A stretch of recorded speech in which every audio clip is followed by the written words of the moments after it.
할렐루야. 오늘부터 4주간 동안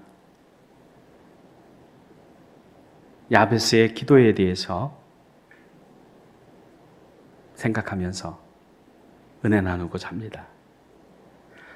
그리스도인의 최고의 보배는 어떤 환경이나 상황 가운데서도 기도할 수 있고 또 기도를 통해서 하나님의 도우심을 받을 수 있다라고 하는 것입니다. 그런데 우리는 이 보배를 사용하지 못함으로 인해서 하나님이 주신 복과 은혜를 누리지 못할 때가 많이 있습니다. 역대상 4장 9절에서 10절 말씀 보면 야베스는 그의 형제보다 귀중한 자라 그의 어머니가 이름하여 이르되 야베스라 하였으니 이는 내가 수고로이 낳았다 함이었더라. 이렇게 말합니다. 그러면서 야베스가 이스라엘 하나님께 아뢰어 이르되 주께서 내게 복을 주시거든 나의 지역을 넓혀주시고 주의 손으로 나를 도우사 나로 환난을 벗어나 내게 근심이 없게 하옵소서 하였더니 하나님이 그가 구하는 것을 허락하셨더라 말씀합니다.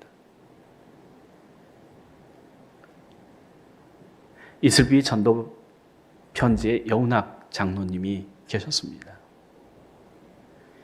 이분이 여러 사업을 했는데 사업하는 것마다 안 돼서 나중에는 자살까지 생각할 정도로 사정이 어려웠다 합니다. 그런데 믿음을 갖고 새로운 사업을 시작하면서 자기의 그 건물 옥상에다가 광고판을 하나 세웠는데 그 내용은 하나님은 당신을 사랑하십니다 라고 하는 내용이었습니다. 그런데 6개월 후에 이 문구를 바꿨습니다. 그 내용은 왜 걱정하십니까? 기도할 수 있는데 라고 하는 그 문구였습니다. 그때 당시에 1997년은 우리나라의 IMF로 인해서 많은 사람들이 경제적으로 어려움을 겪고 있을 때입니다. 그런데 이 문구를 보고 많은 사람들이 용기를 얻고 위로를 받았다고 합니다. 왜 걱정하십니까? 기도할 수 있는데. 믿음의 사람들에게는 기도할 수 있는 특권이 있는데 기도하지 않고 포기하고 절망하는 사람들이 너무나 많다라고 하는 겁니다. 오늘 말씀 가운데서 나오는 야베스도 마찬가지입니다. 야베스라고 하는 이름의 뜻이 내가 수고로이 낳았다라고 하는 이야기입니다. 뜻입니다. 자식의 이름을 짓는데 내가 수고로이 너를 낳았어. 넌 그것을 좀 기억해. 내가 얼마나 아팠는지 몰라. 얼마나 고통스러웠는지 몰라. 그런 이름을 지어준 사람은 흔치 않을 겁니다. 그런데 야베스의 어머니는 그렇게 아들의 이름을 지었습니다. 얼마나 힘들고 어려우면 아들의 이름을 그렇게 지었겠습니까? 그런데 그런 고통 가운데, 슬픔 가운데, 아픔 가운데 그 태어난 야베스가 귀중한 자다. 이렇게 불리게 되었다라고 하는 겁니다. 왜 야베스가 귀중한 사람이 되었습니까? 첫째는 하나님의 택함을 받는 자가 귀중한 자입니다.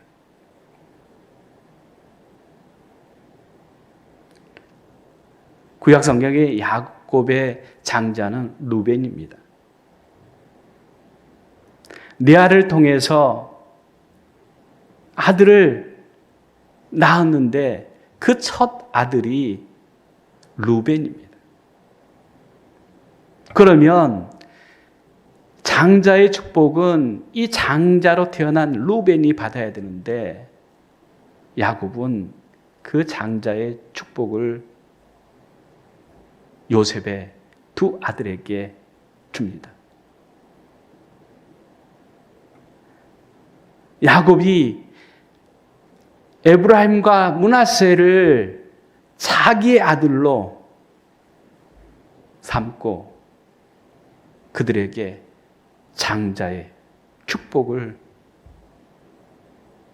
위해서 기도합니다. 그러나 실제적인 장자의 축복은 누가 받냐면 유다가 받습니다.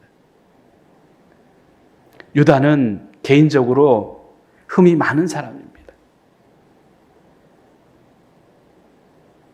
가나안 사람 수아라고 하는 사람의 딸을 택해서 아내로 삼습니다. 또 며느리인 다말에게 아들을 낳습니다. 어떻게 보면 세상적으로 또 하나님 앞에서 신앙적으로 흠이 있는 사람입니다. 그럼에도 불구하고 하나님께서 그 유다에게 복을 주시는데 창세기 49장 10절 말씀에 규가 유다를 떠나지 아니하며 통치자의 지팡이가 그 발 사이에 떠나지 아니하기를 실로가 오시기까지 이르리니 그에게 모든 백성이 복종하리로다. 이 무슨 말씀입니까? 유다에게 규가 실로가 오실 때까지 모든 백성들이 복종하리라. 그 왕권이 그 유다에게 있다라고 하는 것입니다. 마태복음 1장 1절에서 3절 말씀 보면 아브라함과 다윗의 자손 예수 그리스도의 계보라. 아브라함이 이삭을 낳고 이삭은 야곱을 낳고 야곱은 유다와 그의 형제를 낳고 유다는 다말에게서 베레스와 세라를 낳고 베레스는 헤스론을 낳고 헤스론은 람을 낳았다. 이렇게 얘기를 합니다. 무슨 말씀입니까? 그 장자 예수님의 그 족보를 얘기하면서 루벤도 아니고 에브라임이나 므낫세도 아니고 유다에게서 다말에게서 베레스와 세라를 낳았고 베레스는 헤스론을 낳았다. 이렇게 기록하고 있습니다. 하나님께 택함을 받는 사람들은 귀중한 사람들입니다.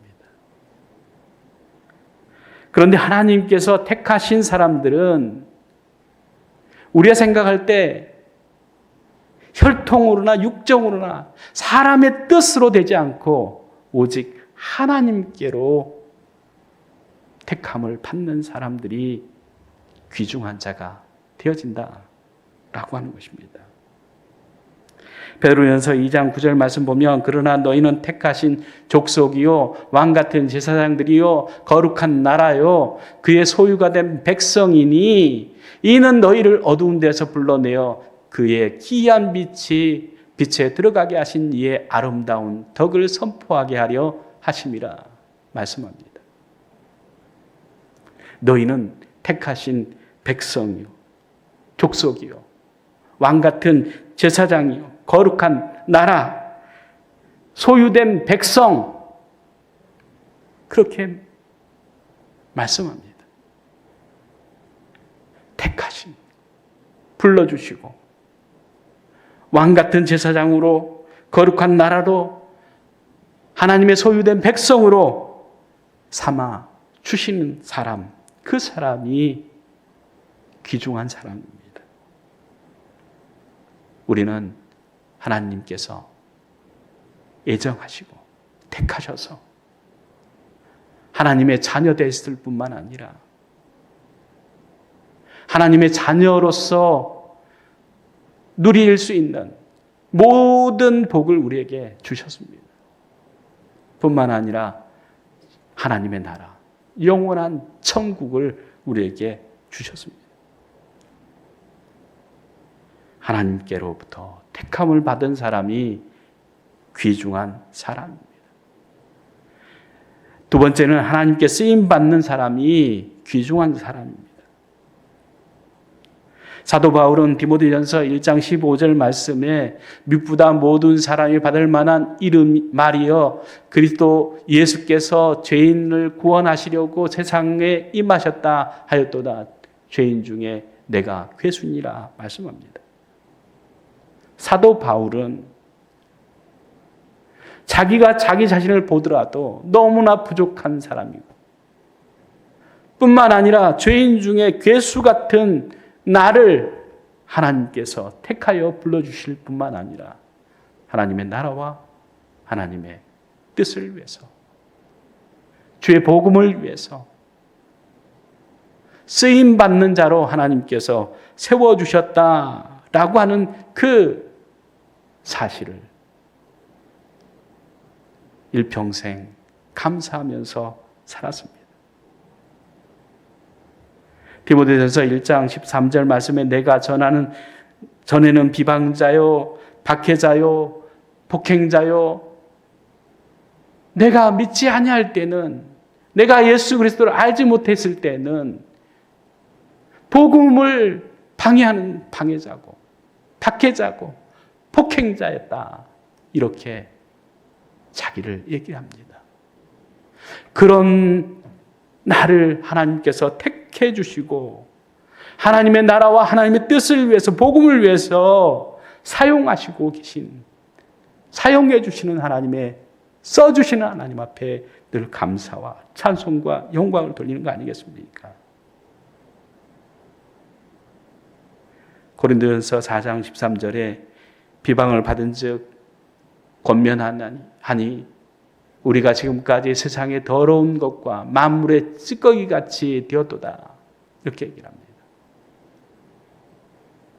바울은 만물의 찌꺼기 같은 자기를 하나님께서 택해 주시고 사용해 주시는 그 은혜에 감사하는 사람이었습니다.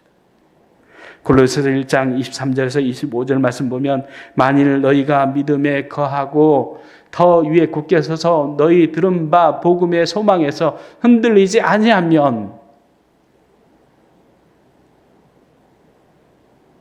복음의 소망 그 소망을 가지고 흔들리지 아니하면 하나님께 계속해서 쓰임받는 복음의 일꾼으로 하나님께서 세워주신다라고 하는 말입니다. 믿음을 가지고 굳게 서서 복음의 소망에서 흔들리지 않는 그 믿음을 갖고 살아가는 사람들이 복음의 일꾼으로 쓰임받게 되어질 뿐만 아니라 그러한 사람이 귀중한 사람이다. 주님은 말씀합니다. 야베스를 통해서 어떤 사람이 정귀한 사람입니까? 귀중한 사람입니까? 첫째는 하나님께서 택하시고 불러준 사람이 귀중한 사람. 말씀합니다. 두 번째는 하나님의 나라와 하나님의 뜻을 위해서 복음을 위해서 쓰임받는 사람이 귀중한 자입니다. 오늘도 우리를 불러주신 그 하나님의 은혜를 깨닫고 하나님 앞에 쓰임받는 복음의 일꾼 되어져서 귀중한 자로 불려지는 우리 모든 목양 가족들이 되기를 간절히 주의 이름으로 축원합니다. 기도하겠습니다. 사랑의 하나님, 참 감사합니다. 야베스를 통해서 어떠한 사람이 귀중한 자가 되는지 살펴보았습니다. 하나님께 택함받는 사람이 귀중한 자입니다. 하나님의 나라와 복음을 위해서 쓰임받는 자가 귀중한 자인 것을 우리가 생각하면서 하나님, 택함을 받는 저희들이 하나님의 나라와 하나님의 뜻을 위해서 부름받은 복음의 일꾼임을 늘 생각하면서 부르심에 합당한 삶을 살아가는 우리 목양의 모든 가족들에게 축복하여 주시옵소서. 예수님의 이름으로 기도드리옵나이다. 아멘.